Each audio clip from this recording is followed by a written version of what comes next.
तो नारद मुनि हमारे गौड़ीय वैष्णव परंपरा में आप देखेंगे तो ब्रह्मा जी के शिष्य कौन है? नारद मुनि। और नारद जी के शिष्य कौन है? वेद व्यास जी, जो यहाँ पे हम लोग का संवाद भी चल रहा है। और आप हमारी गौड़ीय वैष्णव परंपरा को देखेंगे तो उसमें भी यही श्रृंखला आती।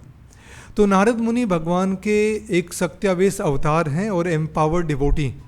वो मुक्त आत्मा है, पूरे ब्रह्मांड में भ्रमण करते रहते हैं। वो कभी स्वर्ग लोग जाते हैं, कभी निम्न लोकों में चले जाते हैं, कभी पृथ्वी पर आ जाते हैं और वो वैकुंठ भी जा सकते हैं। तो एक बार क्या हुआ, नारद मुनि कहाँ गए? वैकुंठ लोग गए, वहाँ पर लक्ष्मी नारायण का दर्शन करा और उसके बाद वापस से वो भौतिक जगत में आए।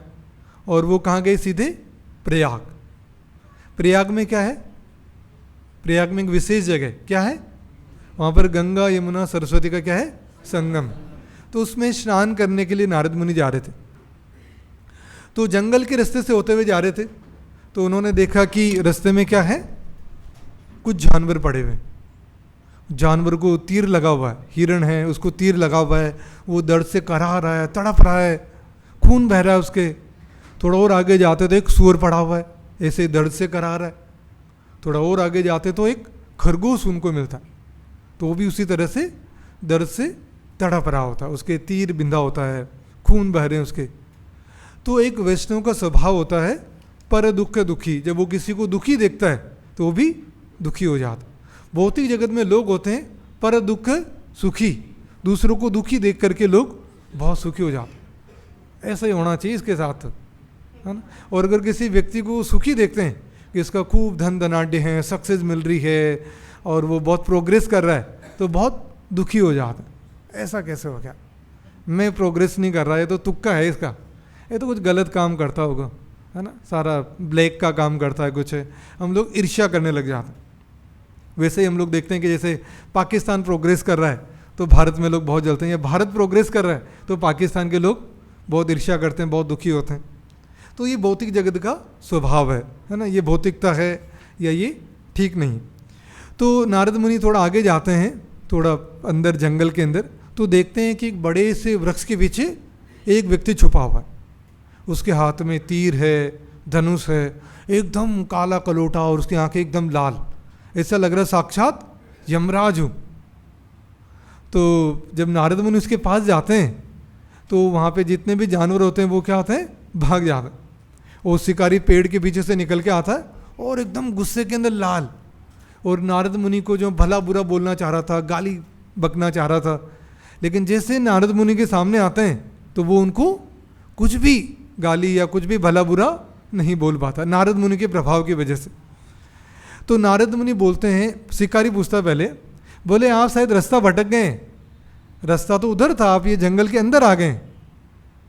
तो बोले हाँ नहीं, मेरा एक प्रश्न था, एक संशय था, उसके लिए मैं आपके पास आया हूँ। तो मृगारी जो शिकारी होता बोलता है बताइए। तो बोले ये जो रास्ते में जो जानवर पड़े हुए थे, आधे मरे हुए, तड़प रहे हैं, खून बह रहा है, वो आपके हैं? तो मृगारी बोलता हाँ मेरे, सही बोल रहे हैं, मेरे हैं। तो बोले कि आपने उन जानवरों को पूरा क्यों नहीं मारा, आपने आधा ही मारा, वो तड़प रहे हैं। तो शिकारी बोलता है कि मेरे पिताजी ने मेरे को यही सिखाया बचपन से, जानवरों को आधा मारना है, तो इसलिए मैं आधा मारता हूँ। तो नारद मुनि बोलते हैं कि अरे ये तो तुम बहुत बड़ा पाप कर रहे हो, जानवरों को मारना पाप है, लेकिन अगर आप जानवरों को अधमरा करोगे और इस तरह से तड़पा तड़पा के मारोगे तो उससे अपार, यहाँ पे बताया गया है, आपको बहुत पाप मिलेगा उससे, बताया गया है। नारद मुनि बोल रहे हैं कदर्थना दिया मार ए पाप अपार। अगर आप जानवरों को इसे तड़पा तड़पा करके मारोगे तो ये अपार पाप है, बहुत असीमित पाप। तो ये जो शिकारी था इतना पतित था, इतना असभ्य था कि उसे पता नहीं था कि किसी जानवरों को दुख देना, ऐसे कष्ट पहुंचाना ये पाप। उसको लगता था कि तो मनोरंजन है, कितना तड़प रहा है, भाग रहा है इधर उधर और चीख रहा है, तो उसको मजा आता था उसमें। तो शास्त्रों के अंदर बताया गया कि हमेशा ही ऐसे लोग रहें जो मांसाहार करेंगे। जैसे आज के समय हम लोग देखते हैं कि पूरे विश्व में आप देखेंगे तो 90% से ज़्यादा लोग क्या करते हैं? मांसाहार करते। वैदिक समय में भी कुछ लोग ऐसे थे, ये से लोगों की संख्या बहुत कम थी, परंतु ऐसे लोग थे जो मांसाहार करते थे। तो ऐसे लोगों के लिए बताया गया है कि आप क्या करें, महीने में एक बार काली के सामने किसी निम्न तुच्छ जानवर को बलि दे करके उनका आप भक्षण कर सकते हैं, परंतु उसमें भी उस जानवर को तड़पा तड़पा के नहीं मारना। शास्त्रों में बताया गया कि आपको एक ही वार के अंदर उसका सर कलम कर देना, और उसकी चीख की आवाज़ नहीं आनी चाहिए, उसकी चीख की आवाज़ किसी को सुनाई नहीं देनी चाहिए। और उसके बाद क्या होता है, उसमें कुछ मंत्र होते हैं, है ना। जैसे एक वैदिक मंत्र होता है, इसका अर्थ होता है माम स खादती इति मांस, मैं अभी इस पशु का मांस खा रहा हूँ जो किसी दिन भविष्य में मेरा मांस खाएगा। जो बलि देते हैं पशु का, तो ऐसे बहुत सारे रिचुअल्स होते हैं, मंत्र होते हैं। उसका अर्थ क्या होता है कि अभी मैं इस जानवर का मांस खा रहा हूँ, भविष्य में ये भी मेरे को ऐसे मार के खा सकता है। तो जो थोड़ा बुद्धिमान होगा तो एक दिन उसकी बुद्धि जगेगी, अरे यार मेरे को भी ऐसे तड़पना पड़ेगा, ऐसे दुख भोगना पड़ेगा, कष्ट भोगना पड़ेगा। अभी क्या होता है, कोई मार्केट से दुकान से खरीद के लाता है तो उसको ये पता नहीं लगता कि इस जानवर का वध करने में कितना दुख, कितना कष्ट उसने झेला है, बस वो खरीद के लेके आ जाता। परंतु अगर कोई जानवर का वध करता है तो उसको वो दुख है, तड़प है, वो भी साक्षात देखने को मिलती। और ऐसे लोगों को निषेध करने के लिए, मना करने के लिए बताया गया कि रोज नहीं करना, महीने में एक बार। बिल्कुल मना कर दोगे तो वो मानेगा नहीं, जिद्दी, वो असभ्य व्यक्ति, पापी व्यक्ति तो मारेगा, वो रोज ही मार के खाएगा। तो बोला ठीक है तुम ऐसा करो, महीने में एक बार, वो भी अमावस्या की रात को गांव से दूर काली के मंदिर में बलि दे करके तुम खा लेना, और वहीं खा करके आना, घर पे कुछ नहीं लाना। तो ये उस लोगों को धीरे धीरे मना करने के लिए वो था। पर इसका मतलब ये नहीं कि काली के सामने उसने बलि दे दी तो उसको पाप नहीं लगेगा, पाप तो उसको भी लगेगा, है ना, उसको भी, पर उतना नहीं लगेगा जितना कि उसको स्लोटर हाउस से मार करके खाने में लगता। तो उसके बाद नारद मुनि बोलते हैं, कदरथिया तुम्ही जत मारिला जीवेरे तारा तईछे तोमा मारी बे जन्म जन्मांतरे। वो जन्म जन्मांतर आपको ऐसे ही मार के खाएंगे जैसे आपने अभी इनको मारा है। तो वो जो शिकारी, वो सोचता कि यार मैंने तो बचपन से हजारों जानवरों को मारा है, मुझे भी इस तरह से हजारों बार मरना पड़ेगा। तो एक ही शुद्ध भक्त का प्रभाव होता है। प्रभुपाद जी बताते हैं कि अगर हम लोग अच्छे से भक्ति कर रहे हैं, प्रभुपाद जी ने हम लोग को दो चीज़ें बताई कि आप जब भी हम लोग दीक्षा लेते हैं तो दो चीज़ें प्रभुपाद जी प्रॉमिस कराते कि मैं 16 माला प्रतिदिन हरे कृष्ण मंत्र की जप करूँगा या करूँगी, और साथ में क्या बोलते हैं, मैं 4 नियमों का पालन करूँगा। कौन से 4 नियम है? पहला मांसाहार नहीं करना, दूसरा जुआ नहीं खेलना, तीसरा अवैध संबंध नहीं रखना, और चौथा किसी तरह का कोई नशा बता नहीं करूँगा।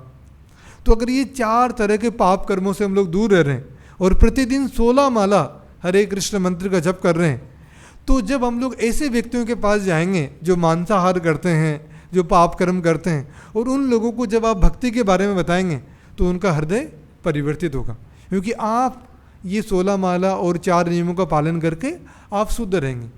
तो जब आप शुद्ध हैं और दूसरों को भक्ति के बारे में बताएंगे तो उनका हृदय भी परिवर्तित होगा। जैसे नारद मुनि ने उस शिकारी को बताया तो शिकारी का थोड़ा बहुत उस स्वीकार करने लगा कि यार ये पाप कर्म है और मेरे को भी ऐसे दुख भोगना पड़ेगा, कष्ट भोगना पड़ेगा। तो वो शिकारी क्या हो गया, बहुत ज़्यादा डर गया, क्योंकि उसको पता कि यार कितना बड़ा डरावनी चीज़ है ये। तो क्या बोलता है, व्याध कहे बाल्य हईते ऐ अमार कर्म के मने तारिमु मुई पापर अधम। बोले बचपन से मैंने पाप कर्म करे, तो अब इसका उद्धार, अब मेरा उद्धार कैसे होगा इन सारी चीज़ों से। तो ये कि अच्छी चीज़ है कि सबसे पहले तो हम लोग स्वीकार करें कि मैंने ऐसे पाप कर्म कर रहे हैं, इतना गलत काम करा। सबसे पहली चीज़ तो हम लोग उसको स्वीकार करें। उसके बाद दूसरी चीज़ है कि हम लोग स्वीकार करने के बाद वैसे गंभीरतापूर्वक प्रयास करें कि ऐसे पाप कर्म हम लोग दोबारा नहीं करें, और उसका प्रायश्चित क्या है उसके ऊपर हम लोग काम करें। तो ऐ पाप जाय मोर के मने उपाय निस्तार करह मोरे पड़ो तो मार पाए। तो वो जो शिकारी था वो नारद मुनि के चरणों में गिर पड़ा और बोलता है कि इस पापों से मुझे कैसे मुक्ति मिलेगी, कैसा मेरा उद्धार होगा, कृपा करके उसका उपाय बताएं। नारद कहे, अब नारद मुनि क्या बोल रहे हैं, यदि धर अमार वचन तबे से कोरीते पारी तोमार मोचन। बोले अगर तुम मेरी आज्ञा का पालन करोगे, मेरी बात मानोगे, तो मैं तुम्हारा उद्धार कर दूंगा, सभी पापों से तुम्हें मुक्त कर दूंगा। तो ये भगवान के जो शुद्ध भक्त हैं उनके पास भगवान कृष्ण की कृपा से वो शक्ति होती। अगर हम लोग भगवान के शुद्ध भक्त जो हैं उनकी शिक्षाओं का, उनके आदेश का पालन करेंगे तो हम भी सभी पापों से मुक्त हो सकते हैं। तो शास्त्रों के अंदर बताया गया है, गौरांगेर भक्त गणे जने धरे शक्ति, है ना। चैतन्य महाप्रभु के एक एक भक्त के अंदर इतनी शक्ति है, ब्रह्मांड तारिते शक्ति धरे जन जन। एक एक भक्त जो है ना, एक भक्त पूरे ब्रह्मांड का उद्धार कर सकता, इतना चैतन्य महाप्रभु के भक्तों के अंदर वो शक्ति है। तो उसी तरह के भक्त हैं श्रील प्रभुपाद जी। अगर हम लोग उनकी शिक्षाओं का पालन करेंगे तो निश्चित रूप से हम भी सभी पापों से मुक्त हो जाएंगे। तो शास्त्रों में एक और चीज़ बताई गई है, यस्य देवे परा भक्ति यथा देवे तथा गुरु। अगर हमारा जितना भगवान कृष्ण के प्रति श्रद्धा है, विश्वास है, उतनी ही श्रद्धा, उतना ही निष्ठा अगर हमारा एक प्रामाणिक गुरु के अंदर है तो शास्त्रों का जो ज्ञान सार है हमारे सामने प्रकट हो जाता। तो फिर नारद मुनि क्या, व्याध क्या बोलता है, शिकारी क्या बोलता है, जयी कहे सहित करीबा। अब क्योंकि शिकारी ने पूर्ण रूप से नारद मुनि की शरण ले ली तो बोलने जो आप बोलोगे मैं वैसा करूँगा। नारद कहे धनुक भांग तबे से कहीबा। बोला आप पहले, सबसे पहले क्या करो, इस धनुष को तोड़ के फेंक दो, फिर मैं बताऊंगा क्या करना है ना। तो आध्यात्मिक जीवन में आगे बढ़ने के लिए सबसे महत्वपूर्ण चीज़ क्या है, सबसे पहली चीज़ क्या है कि पहले तो हम लोग पाप कर्मों को छोड़ो। अगर आप पाप कर्म करते रहोगे और साथ में भक्ति करोगे तो क्या होगा, आपको भक्ति का वांछित फल नहीं मिलेगा। जो आप भक्ति कर रहे हैं, सारे जो भक्ति की शक्ति है, पुण्य, वो सारे कहाँ चली जा रही, आपके पाप जो वो सारे उसको खींच ले रहे हैं। जैसे एक तरफ तो आप लकड़ी में आग जला रहे हैं, दूसरी साइड पानी डाल रहे हैं तो आग नहीं पकड़ेगी। एक साइड तो आप डॉक्टर के पास जा रहे हैं, डॉक्टर साहब बहुत दुख हो रहा है, बहुत मतलब सर दर्द कर रहा है, पेट में दर्द हो रहा है, पता नहीं क्या है, बहुत कष्ट पा रहा हूँ। डॉक्टर साहब बोल रहे हैं कि अच्छा आपको ये बीमारी है, आपको इन चीज़ों से परहेज करना, तीनों समय दवाई लेनी। आप बोले ये तो नहीं होगा डॉक्टर साहब, मैं तो परहेज तो नहीं होंगे, मैं तो खाऊंगा, और दवाई वही तो कड़वी होती है, ये तो मेरे से लिया नहीं जाएगा, बस की नहीं है। तो उसका डॉक्टर के पास जाना क्या है, व्यर्थ है। अगर आप एक प्रामाणिक गुरु के पास जा रहे हैं, एक साधु के पास जा रहे हैं और साधु आपको कोई चीज़ बता रहा है कि ये चीज़ करो और वो चीज़ नहीं कर रहे हैं तो समय की बर्बादी, आपका भी समय बर्बाद कर रहे हैं और उस साधु का, भक्त का भी आप समय बर्बाद कर रहे हैं। तो नारद मुनि ने पहले क्या बोला कि भाई आपका जो पाप कर्मों का जो चीज़ है ना, जो प्रतीक है, वो इस धनुष से ही आप इतने जानवरों की हत्या कर रहे हैं, पाप कर रहे हैं। बोले सबसे पहले तो इस धनुष को तोड़ दो, फेंक दो इसको, है ना। अब व्याध क्या बोल रहा है, शिकारी क्या बोल रहा है, धनुक भांगीले वर्तिब के मने। बोले ये धनुष ही तो मेरी आजीविका है, अगर इसको ही फेंक दूंगा तो मेरा घर परिवार कैसे चलेगा, मेरी पत्नी है, बच्चे हैं, माता पिता है, सब लोग हैं, कैसे गुजारा होगा, कैसे भरण पोषण होगा। सभी लोगों का प्रश्न होता है। कई बार लोग ऐसा गलत काम करते हैं गलत जगह पे कि कई बार हम लोग बोलते हैं कि यार ये धंधा मत करो, ये है ना पाप कर्मों के अंदर लगे हो आप। अगर आप भक्ति में आगे बढ़ना चाहते हैं तो इस धंधे को छोड़ करके कोई अच्छा व्यापार है, बिजनेस है या जॉब है, अच्छी जगह पे आपको तलाश करना चाहिए। परंतु कई बार लोग बोलते हैं अरे प्रभु जी मतलब मेरे को तो यही आता है, ये नहीं करूँगा तो कैसे होगा मेरा गुजारा। तो नारद क्या बोल रहे हैं, नारद कहे आमी अन्न दिबो प्रतिदिन। बोले तुम्हें भरण पोषण की चिंता है, मैं दूंगा तुम्हें प्रतिदिन, है ना। तो शास्त्रों के अंदर बताया गया एको बहुनाम यो विदिदादि कामान। एक भगवान है जो सभी जीवों का पालन कर रहे हैं। हमारा जो नौकरी कर रहे हैं वो मालिक है, या सरकारी नौकरी कर रहे तो सरकार हैं, या कोई है ना, वो लोग हमारा भरण पोषण नहीं कर रहे हैं। वास्तविक भरण पोषण कौन कर रहा है, भगवान विष्णु कर रहे हैं।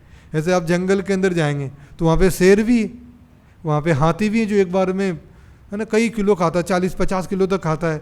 चींटी जिसके लिए एक दाना भी ज़्यादा है, वो कोई नौकरी नहीं कर रहे हैं, कई बिजनेस नहीं कर रहे हैं, फिर भी उनको जो है भगवान भरण पोषण कर रहे हैं, पालन कर रहे हैं। तो मनुष्यों का भी करेंगे, हमारा भी करेंगे। तो उसी तरह से नारद मुनि यहाँ पे बोल रहे हैं कि मैं दूंगा तुम्हें, मैं तुम्हारा प्रतिदिन का भोजन भेजूंगा। धनुक भांगी व्याध तार चरणे पड़ीला। तो अब वो जो शिकारी था उसका नारद मुनि के प्रति क्या था, जो निष्ठा थी, जो श्रद्धा थी, वो पूर्ण श्रद्धा थी कि ये गोसाई बोल रहे हैं, साधु बोल रहे हैं, भेजेंगे तो भेजेंगे। इन्होंने बोल दिया मैं अन्न भेजूंगा तो ठीक बात है। अब भरण पोषण का इन्होंने जिम्मा ले लिया तो उन्होंने धनुष को क्या करा, फेंक दिया तोड़ करके। तारे उठाया नारद उपदेश कैला, और उसके बाद वो है ना शिकारी, क्योंकि नारद मुनि को प्रणाम करा था, दंडवत करा, तो नारद मुनि ने उसको ऊपर उठा लिया। फिर बोलते हैं, अब पहली चीज़ क्या बोली कि आप अपना धनुष तोड़ दो, पहली चीज़। अब दूसरी चीज़ बता रहे नारद मुनि, क्या बता रहे हैं आप सुनना, बहुत इंपॉर्टेंट। घरे गिया ब्राह्मणे देह जत आचे धन। अब आपने पाप पूर्ण तरीके से जितना भी धन कमाया ना, इन जानवरों को मार करके, इनकी खाल बेच के, इनका मांस बेच के जो आपने धन कमाया, वो क्या करो, घरे गिया ब्राह्मणे देह जत आचे धन। ब्राह्मणों को, वैष्णवों को सारा दान क्या करो, धन सारा दान कर दो, उनकी सेवा में लगा दो, है ना। एक एक वस्त्र परी बाहिर हो दुई जने। और आप दोनों पति पत्नी जो हैं एक वस्त्र पहन करके, है ना, नीचे भी वही ऊपर भी वही वस्त्र पहन करके आप घर से बाहर आ जाओ, है ना। तो फिर उसके बाद क्या बताया गया है, वानप्रस्थ की अवस्था में वैराग्य की यही विधि है। कुछ काल तक ग्रस्त जीवन भोगने के बाद पति पत्नी को घर त्याग देना चाहिए और अपने धन को ब्राह्मणों तथा वैष्णवों में बांट देना चाहिए। वानप्रस्थ अवस्था में पत्नी को सहायक रूप में रखा जा सकता है ना। पहले बताया 25 साल तक क्या है, ब्रह्मचारी, क्योंकि अभी किसी का ब्रह्मचारी का जीवन हुआ नहीं, तो एटलीस्ट अभी आ रहे हैं। तो जैसे आप संडे क्लासेस के अंदर आते हैं और भी गीता सुन रहे हैं, प्रभुपाद जी के लेक्चर सुन रहे हैं, तो आपका वो प्रशिक्षण हो रहा है। उसके बाद जब 60 साल के हो जाएं, क्योंकि अभी शादी थोड़ा लेट होती है, तो 60 साल की उम्र तक व्यक्ति सारी जिम्मेदारियों से निवृत्त हो जाता। तो उसके बाद व्यक्ति को वानप्रस्थ लेना चाहिए। वानप्रस्थ मतलब उसको पूर्ण रूप से भगवान की भक्ति में मग्न होना चाहिए। तो उस समय जो पत्नी है उसका सहायक के रूप में काम कर सकती है।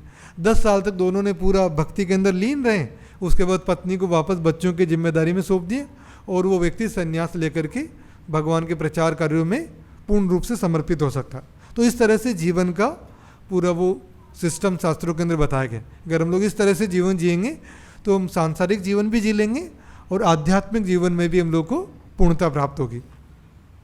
फिर उसके बाद पहली चीज़ बोली कि आप ये पाप का जो प्रतीक है, धनुष है, वो सारा उसको तोड़ दो। फिर पाप पूर्ण तरीके से जो आपने धन कमाए उसको वैष्णव में दान दे दो। कई बार लोग बोलते हैं अरे ये तो गलत तरीके से कमाया मैंने धन, इसको मैं दान नहीं दूंगा, इसको है ना सेवा में ले लेगा हूँ। पर नारद मुनि यहाँ पे बताए कैसे भी तरीके से सारा धन भगवान कृष्ण का है। वो लक्ष्मीपति, चाहे वो अच्छे तरीके से कमाए गलत तरीके से कमाए, सारा धन किसका है, कृष्ण का है। तो उसको कृष्ण की सेवा में लगाना चाहिए। फिर बोल रहे हैं नदी तीरे एक खानी कुटीर करिया, तार आगे एक पिंडी तुलसी रोपिया। फिर बोले आप गांव के बाहर नदी के किनारे जाओ, वहाँ पर झोपड़ी बनाओ और वहाँ पे एक चबूतरे के ऊपर क्या करो, एक तुलसी का पौधा लगाओ। फिर उसके बाद क्या करना है तुम्हें, तुलसी परिक्रमा कर तुलसी सेवन निरंतर कृष्ण नाम करे है कीर्तन, है ना। तो यहाँ पे उनको जो है 3 चीज़ें बोली। बोले आप तुलसी का पौधा लगा करके क्या करो, आप तुलसी की सेवा करो। और तुलसी की सेवा कैसे करनी, उनको जल चढ़ाना है, जल चढ़ा करके उनकी सेवा करनी और तुलसी की परिक्रमा करनी है आप रोज। कई लोग ना तुलसी की सेवा तो करते हैं लेकिन परिक्रमा नहीं करते। बोले प्रभु जी परिक्रमा की जगह ही नहीं, तो आप क्या कर सकते हैं, छोटा गमला ला सकते हैं और उसको मतलब पूजा घर में या थोड़ा स्टूल के ऊपर रख करके उसकी परिक्रमा कर सकते हैं। निरंतर कृष्ण नाम करी है कीर्तन। और उसके बाद आपको कुटिया में क्या करना, पूरे दिन निरंतर हमेशा भगवान कृष्ण के नाम का जप करना है। हरे कृष्ण महामंत्र का जप करो आप।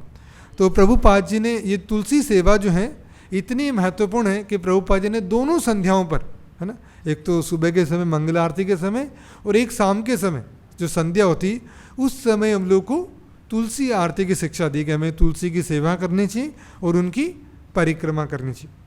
तो शास्त्रों के अंदर बताया कि जो लोग सुबह मंगल आरती में आते हैं तो हम लोग तुलसी परिक्रमा मंत्र पढ़ते हैं कि यानी कानी च पापानी ब्रह्मा हत्याधिकानी च तानी तानी प्रणक्षंती प्रदक्षिणा पदे पदे।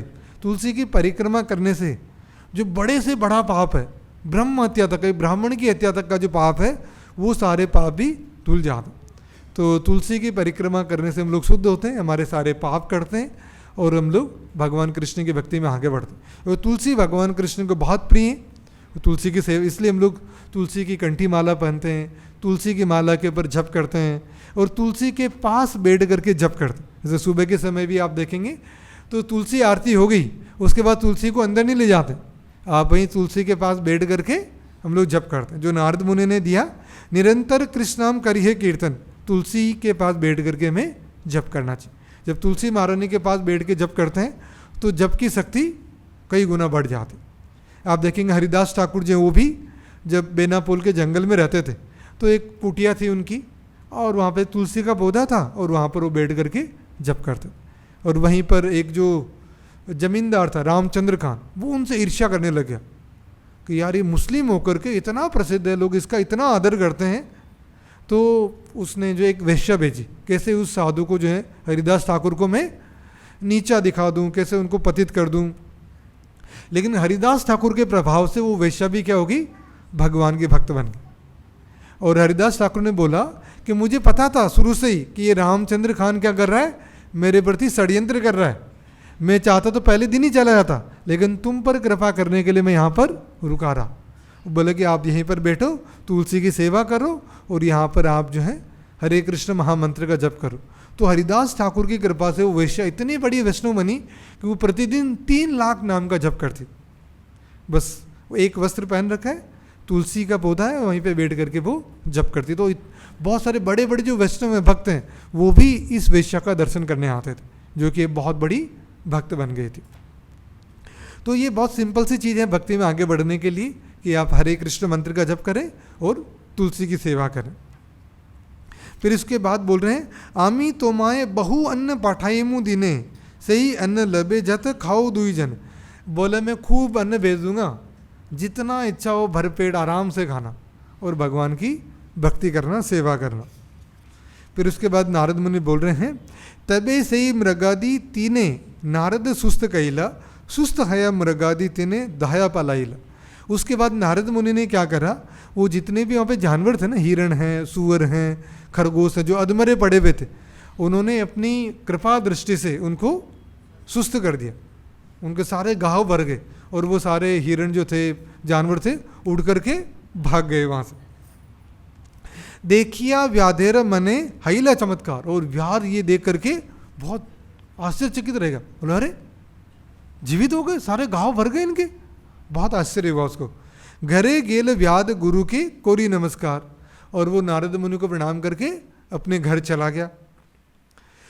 यथास्थान नारदे गेला व्याध घरे आइला नारदेर उपदेश सकल गोरिला।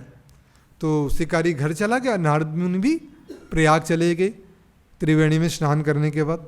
अब गुरु से आदेश प्राप्त करने के बाद, गुरु से दीक्षा प्राप्त करने के बाद, अब इन्होंने शिकारी ने क्या करा, नारदेरा उपदेश सकल कोरिला, अक्षर से एज इट इज जैसे नारद मुनि ने बोला अक्षर से उसका पालन करा। उन्होंने अपना जितना भी धन था उन्होंने सारा वैष्णव को दान दे दिया। और रूप गोस्वामी ने अपने व्यक्तिगत आचरण से बताया कि आदर्श गृहस्थ को अपने धन को किस तरह से खर्च करना चाहिए। तो बताते हैं कि आपकी इनकम का 50% तो ब्राह्मणों में, वैष्णव में, भगवान की सेवा में लगा देना चाहिए। 25% अपने पारिवारिक खर्च के लिए, परिवार के लिए वो होना चाहिए। और 25% इमरजेंसी के लिए, क्योंकि सांसारिक जीवन ऐसा है कि कहीं ना कहीं कोई ना कोई कष्ट आ जाता, विपदा आ जाती, इमरजेंसी आ जाती, तो 25% हमें इमरजेंसी के लिए बचा के रखना चाहिए। तो इस तरह से एक आदर्श गृहस्थ को अपना जो आजीविका है, जो धन है, उसका बंटवारा करना चाहिए। तो उस शिकारी ने जो पूरा सारा धन क्या करा, सारा बांट दिया। और उसके बाद वो गांव से बाहर निकल करके कुटिया बना करके वहाँ पर जो है वो दोनों पति पत्नी भक्ति करने लगे। तो इसी दौरान बीच में क्या हुआ, पूरे गांव के अंदर कोलाहल हो गया।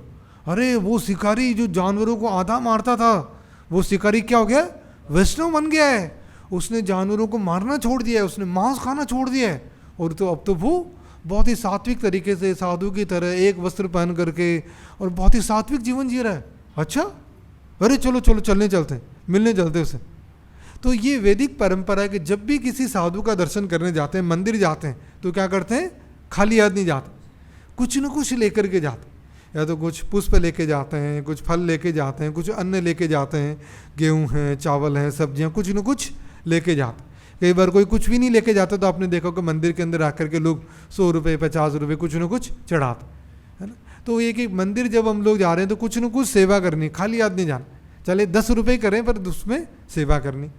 मुझे पता कि जब हम लोग बचपन में जाते थे तो मेरे पिताजी मेरे हाथ से करवाते कि बेटा डालो यहाँ पर, ना। अब भी हम लोग देखते हैं कि ताकि बच्चों को भी सिखाने के लिए हम लोग बच्चों के हाथों से उनको सेवा कराता। तो सारे लोग जो हैं क्या करने लगे, एक तो उसका प्रीवियस जन्म था जहाँ पे वो जानवरों को आधा मारता था, अब वो बहुत ही संयमित जीवन जी रहा। तो शास्त्रों के अंदर जो है ना 4 तरह के व्यक्ति बताए गए।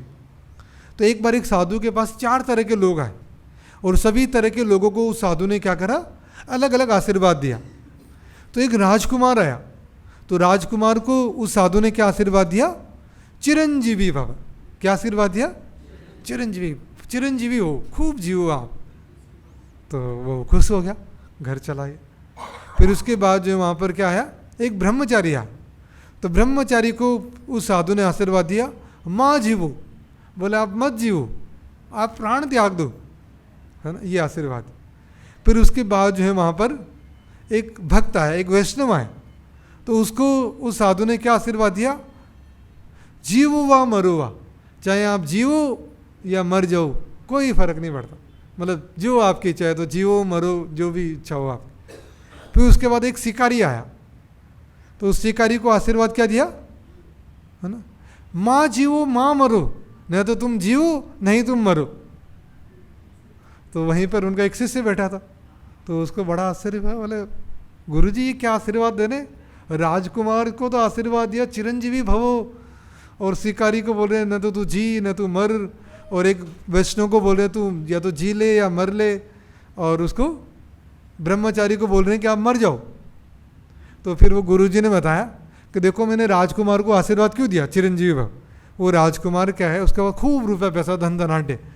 तो जब भी किसी के पास बहुत ज़्यादा ऐश्वर्य हो जाता है तो वो अभिमान करने लगता है, अहंकार हो जाता है, और जीवों के प्रति बाकी लोगों के प्रति वो क्या करता है, हिंसा करता है। तो ये जो राजकुमार है बहुत ज़्यादा पाप कर्म कर रहा है, और जैसे ही ये मरेगा तो उसको नरक में बहुत सारी यातना झेलनी पड़ेगी। इसलिए मैंने उसको बोला चिरंजीवी भव, जितना भोग कर सकते हो कर लो, क्योंकि मरने के बाद तो तुम्हारी इतनी क्या गति होगी तुम ही जानते हो, या है ना ऊपर वाले ही जानते, तो इसलिए तुम है ना मरो मत, चिरंजीवी रहो। फिर उसके बाद ब्रह्मचारी आया। ब्रह्मचारी क्या कर रहा है, बचपन से ही तपस्या कर रहा है, इंद्रियों पर संयम कर रहा है ना। तो अब इतनी तपस्या कर ली, इतना पुण्य उसके पास हो गया कि अब वो स्वर्ग लोग जा सकते। बोले खूब तपस्या हो गई, खूब कष्ट भोग लिया, अब तुम स्वर्ग लोग जाओ, वहाँ पर आनंद का भोग करो, तो अब आप मत जियो। वो उनको आशीर्वाद दिया। फिर जो भक्त आया, वैष्णव आया, बोले वैष्णव इस जन्म में क्या करता है, हरि का गुणगान करता है, भगवान की भक्ति करता है, और इस शरीर को छोड़ने के बाद भी वो क्या जाएगा, वैकुंठ जाएगा, वहाँ पे भी क्या करेगा, वहाँ पे भी भगवान की भक्ति करेगा। तो बोला तुम या तो जियो या मरो, कोई फर्क नहीं पड़ता, अभी भी भक्ति कर रहे हो और बाद में भी भक्ति करोगे तो तुम्हारे लिए कोई फर्क नहीं पड़ेगा। तो फिर उसके बाद जो शिकारी आया, शिकारी को क्या आशीर्वाद दिया, माँ जियो माँ मरो। भाई तुम्हारा जीते जी भी तुम्हारा जीवन नरक है, तुम इतने जानवरों को मारे हो, खून खराबा करो, इतना घृणित तुम्हारा जीवन है, और मरने के बाद इतनी घोर यातना तुम्हें झेलनी पड़ेगी कि तुम सोच भी नहीं सकते। इसलिए न तो तुम जियो नहीं तुम मरो, जीते जी भी तुम्हारा नरक है, और मरने के बाद तो नरक से भी बदतर तुम्हारा जीवन होने वाला। तो ये शिकारी जो था चौथी कैटेगरी के अंदर आता था, है ना। अब उसकी क्या कैटेगरी हो जाएगी हम लोग आगे देखेंगे, है ना। तो अब लोगों में क्या हुआ, पूरा समाचार फैल गया कि ये शिकारी क्या है ना बहुत बड़ा वैष्णव बन गया, भक्त बन गया, अब तो भगवान की भक्ति करता है। तो सभी लोग क्या है, कुछ न कुछ उपहार लेकर के आए। एक दिन अन्न आने 10-20 जने, एक ही दिन में इतना भोजन आ जाता था कि 20 लोग आराम से उसको कर सकते थे, है ना।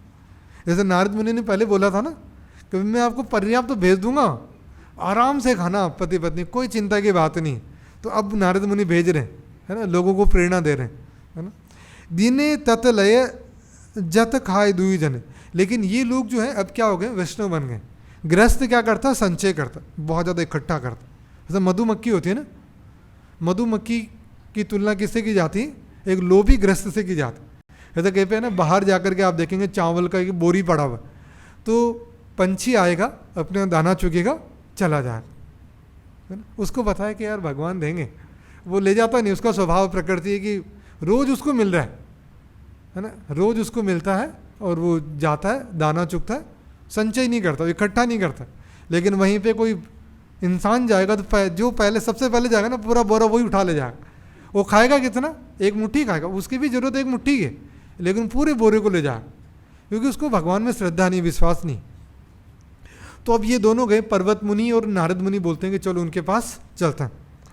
तो जब वो आ रहे थे तो दूर से ही इस मृगारी ने, शिकारी ने देख लिया कि अरे मेरे गुरु आ रहे हैं, तो वो दौड़ा दौड़ा जाता है।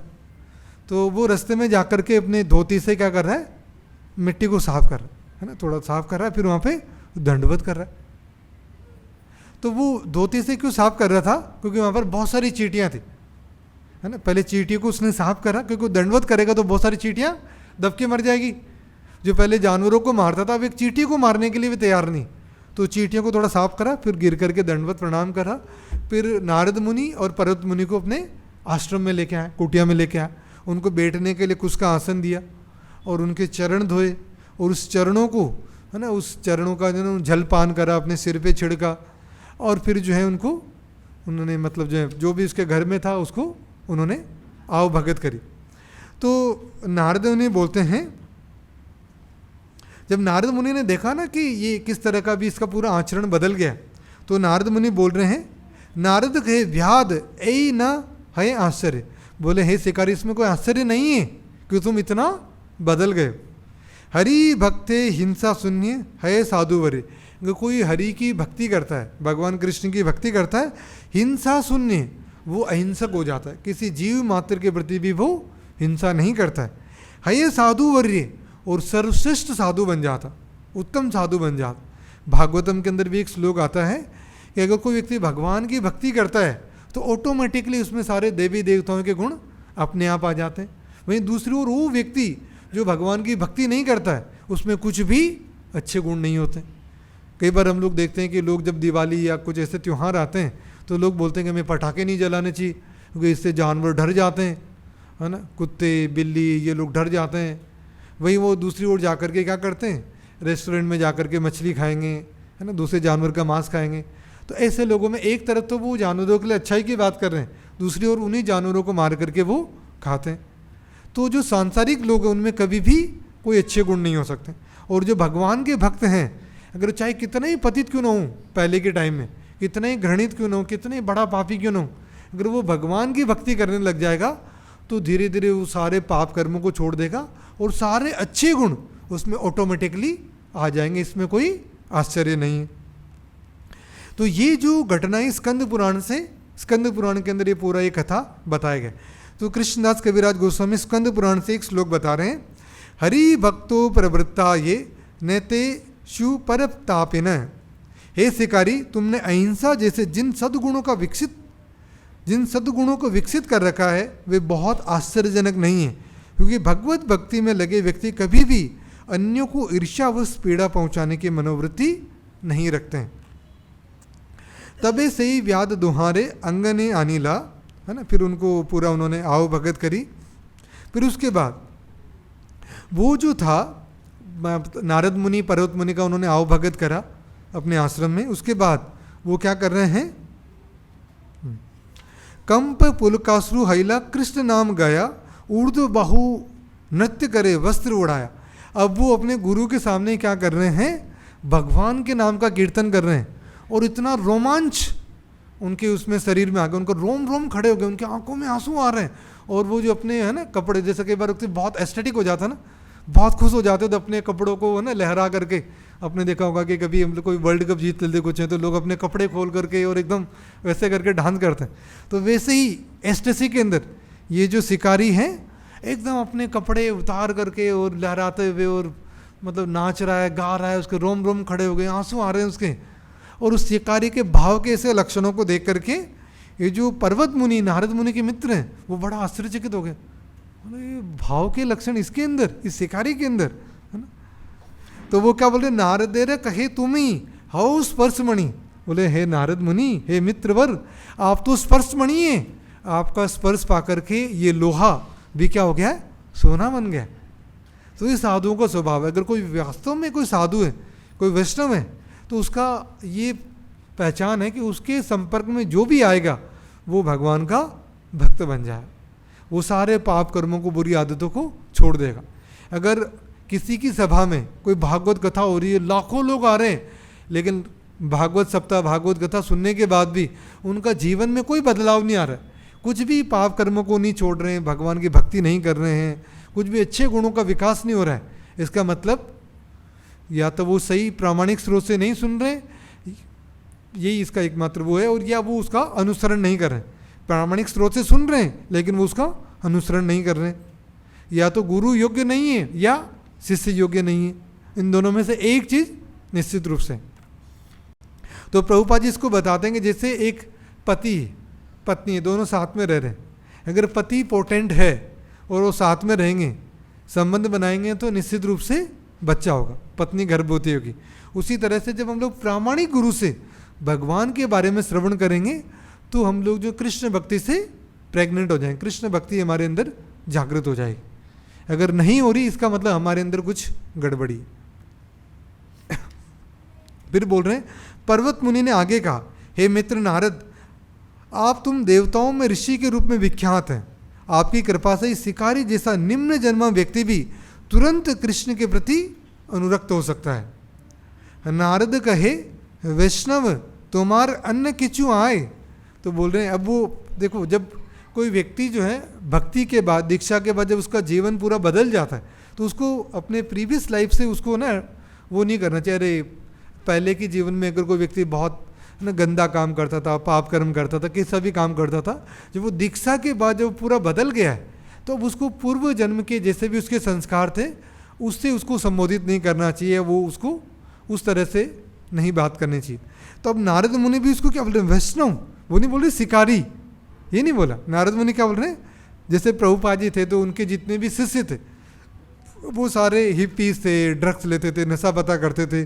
जब प्रभुपाद जी के संग से और उनके आदेशों का पालन करने से जब वो सारे वैष्णव बन गए, तो प्रभुपाद जी भी उनको बोलते थे ब्रह्मानंद प्रभु, है ना, श्याम सुंदर प्रभु, है ना, बोलते जॉर्ज एरिसन, है ना, ये बहुत अच्छा लड़का है, इस पर भगवान कृष्ण की कृपा मिली। तो कभी वो नहीं बोलते थे हिप्पी, श्याम सुंदर हिप्पी या ऐसे करके कभी नहीं बोलते। जब वो पूरा स्वच्छ हो गए भक्ति करके, तो उनको प्रभु करके बोलते थे, है ना। और इवन प्रभुपाद जी के जो गुरु हैं भक्ति सिद्धार्थ ठाकुर महाराज, वो बोलते थे कि, है ना, प्रभु करके उनको बोलते थे, दासो अस्मि, बोले मैं तो आपका दास हूँ। और प्रभुपाद जी बोलते हैं कि मेरे आप जितने भी हैं मेरे शिष्य, एक्चुअली आप मेरे गुरु के प्रतिनिधि हैं। मेरे गुरु ने आपको मेरी सहयोग करने के लिए, मेरी मदद करने के लिए भेजा है ना। तो उस रूप में अपने गुरु के प्रतिनिधि के रूप में उनको देखते थे। तो यहाँ पर नारद मुनि बोल रहे हैं, वैष्णव तुम्हार अन्न किचु आए, बोले कुछ भोजन पानी मिल रहा नहीं मिल रहा है, प्रभु कुछ आ रहा है आपको, है? व्याध कहे जारे पठाओ, सही दिया जाए, बोले बहुत ज़्यादा भेज रहे हो, जिसको भी भेजते बहुत सारा लेके आता है, इतना मत भेजा करो, बहुत कम जरूरत है हमारी, बहुत ज़्यादा भेज रहे हो, इतने की जरूरत नहीं है। फिर बोल रहे हैं, है ना, नारद कहे ऐसे रहे तुम ही भाग्यवान, बोले बहुत भाग्यवान हो, बहुत अच्छे, बोले ऐसे ही रहो, ऐसे ही भगवान कृष्ण की भक्ति करते रहो, सेवा करते रहो। एत्य बलि दुई जन हैला अंतर्धान, और ये बोल करके दोनों क्या हो गए, गायब हो गए, अंतर्धान हो गए। कौन, नारद मुनि और पर्वत मुनि, है ना। ऐत कहिनु तोमाय व्यादेर आख्यान, जा सुनीले है साधु संग प्रभाव ज्ञान। तो चैतन्य महाप्रभु सनातन गोस्वामी को बता रहे हैं कि बोले मैंने आपको ये व्याद का आख्यान बताया, इस आख्यान को सुनने से साधु संग प्रभाव ज्ञान, साधुओं का क्या प्रभाव, एक भक्त का क्या प्रभाव होता है, उसकी महिमा हम लोग जान सकते हैं। कि एक भक्त की संगति करने से एक बड़े से बड़ा पापी व्यक्ति, निकृष्ट व्यक्ति, असभ्य व्यक्ति भी भगवान का उत्तम भक्त बन सकता है, सर्वश्रेष्ठ भक्त बन सकता है। तो इसलिए चैतन्य महाप्रभु बोलते हैं, साधु संग सर्वशास्त्र कोय, लव मात्र साधु संग सर्व सिद्धि हो। अगर को थोड़े समय के लिए भी अगर कोई साधु का संग करता है तो उसको सारी सिद्धि मिल जाती। इवन शास्त्रों में बताया गया, श्रीमद् भागवतम में बताया गया है, जब व्यक्ति के मुक्ति के द्वार खुल जाते हैं ना, तो उसको साधु संग मिलता है। जब मुक्ति के योग्य हो जाता है तो उसको एक साधु का संग मिलता है, एक प्रामाणिक भक्त का, एक वैष्णव का उसको संग मिलता है। तो साधुओं का संग करने से उसके मुक्ति के द्वार खुल जाते हैं। और जो लोग पापी व्यक्ति हैं, जो इंद्रिय विषयों का भोग करते हैं, भोग विलास में रमे हुए लोग हैं, ऐसे लोगों का संग करने से नरक के द्वार खुल जाते। तब हमारे सामने ऑप्शन है कि हम लोग को किन लोगों का संग करना चाहिए, है ना। तो इस तरह से हम लोग यहाँ पे देखते हैं, आज के श्लोक में भी हम लोगों ने देखा कि जो वेद व्यास जी वो नारद मुनि से क्या बोल रहे हैं कि आपने उन महामुनियों के चले जाने पर क्या किया। वो जो महामुनि थे, भक्ति वेदांत थे, 4 महीने तक उनके गांव में रहे। नारद मुनि ने, जो कि पिछले जन्म में दासी पुत्र थे, अपनी माँ के साथ उनकी सेवा करी, और जाते जाते उन भक्ति वेदांतों ने उनको अष्टांग योग के बारे में, कि भगवान विष्णु के ऊपर कैसे ध्यान करना चाहिए, उसकी शिक्षा देखे। क्योंकि नारद मुनि बहुत ही निष्ठावान थे, बहुत ही गंभीर थे, चंचल नहीं थे, बदमाशी नहीं करते थे, हालांकि बच्चे थे, खेल कूद में उनकी कोई रुचि नहीं थी, वो उनकी बहुत सेवा करते थे, है ना। तो इस कारण से उनके इन सद्गुणों को देख करके उन भक्तों ने क्या करा, उनको भगवान के ऊपर ध्यान करने की विधि बताई, क्योंकि वो युग अलग था, वो सतयुग था, तो उनको ध्यान के बारे में उनको शिक्षा दी, और वो चले गए।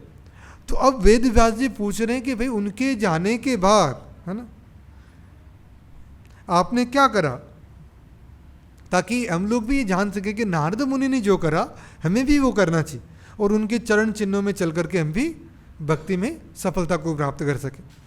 तो आज हम लोगों ने देखा कि नारद मुनि के जो शिष्य हैं, नारद मुनि के बहुत सारे प्रसिद्ध शिष्य हुए, है ना, जैसे व्यासदेव जी हो गए, और ध्रुव महाराज जैसे बहुत ही प्रसिद्ध भक्त हैं, और प्रहलाद महाराज, है ना, और वाल्मीकि, हाँ, जिन्होंने रामायण की रचना करी इतना सा, वो भी अपने पूर्व जन्म में क्या थे, बहुत बड़े, है ना, शिकारी थे, जानवरों को लूटते थे, मारते थे, इंसानों को लूट लेते थे, है ना, ये मृगारी की तरह थे, शिकारी की तरह थे, लेकिन वो भी भगवान के इतने भक्त बने, महान भक्त, कि इन्होंने राम जी का साक्षात्कार करा, और रामायण जैसा ग्रंथ लिखने का सौभाग्य उनको मिला, है ना।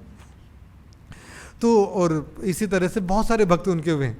और वो नारद मुनि का एक ही काम है, वो पूरे ब्रह्मांड में भ्रमण करते हैं, नारद मुनि बजाए वीणा श्री राधिका रमण नाम। तो बस राधा कृष्ण का गुणगान करते रहते हैं, हरे कृष्ण मंत्र का कीर्तन करते रहते हैं, जहाँ पर भी उनको लगता है तो वो उनको भक्ति के बारे में उपदेश देते हैं। तो आज का जो कक्षा है हम लोग यहीं एंड करेंगे।